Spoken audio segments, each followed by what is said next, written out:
Hello and welcome to another MainView for IMS Function and Features training session. In today's session, we will be discussing exceptions. I'm Mike Frost. I am a software consultant with BMC. Exceptions is an excellent place in MainView to go to do some investigation if you're experiencing any sort of issues. Let's go ahead and take a look at what that looks like in MainView. So first what you want to do is when you log on to MainView, you want to go to option I for IMS. Then you want to go to option 1, MainView for IMS Online. Now we have the option of setting a context. In this situation, we will use all. If we wanted to look at an individual IMS, we could enter that IMS name here. Once inside of the IMS SSI Easy menu, we will see that we have the exception list. Here we have the ability to look at current delays, database lock waits, waiting regions, warnings, alarms and exception, and unavailable resources. You'll see here that we currently have our context set to all, so we cannot look at the unavailable resources. However, if we were to set our context to an individual IMS, for this example we'll use IAGA IMS, we can see that that selection now becomes available. First we'll look at current delays. Now thankfully this IMS system has no current delays. However, if it did, you would see under the TRAN code a delay that we're currently experiencing.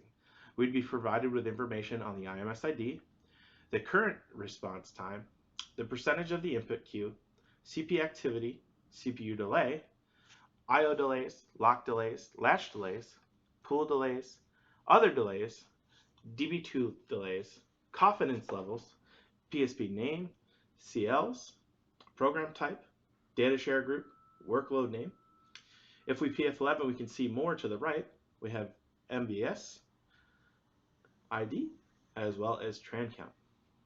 Now thankfully, with no issues here, we don't have anything to investigate. However, if you did have a current delay, you would see that TRAN code identified here. To return to the Easy IMS SSI menu, just PF3. Next, we'll look at database lock waits.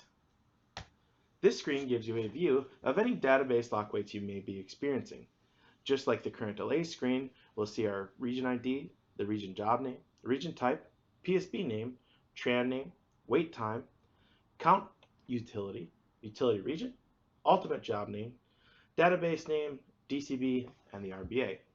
Additionally, we have some related views. We can look at resource contention, database contention, holding regions, as well as PI statistics. If we look at the PI statistics, we can see information on our pools, QCBs, internal pool, internal QCBs, and the PI NQ summary. Now, if you want to return, all you need to do is hit PF3, and then PF3 one more time. Next, we'll look at the waiting regions. In this view, we can get a look at all of our regions that are currently in a wait state. We can also get related views, region status, region occupancy, region program summary, waiting regions, MPP regions, fast path regions, BMP regions, DB control regions, Java regions, IMS Connect, and all regions. This view is a great view for gathering information on all your various regions. It'll give you quick information related to any sort of issues you may be having.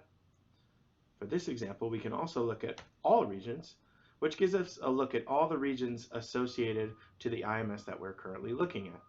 You can see that we're provided with region type, as well as the region status, and any PSBs associated with that region.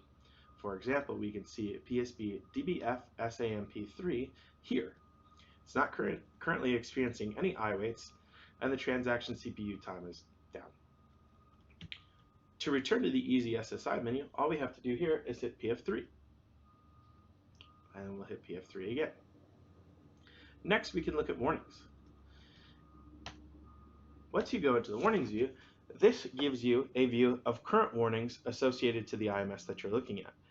So, as you know, we are looking at a IAGA IMS, and we can see that we have two warnings here.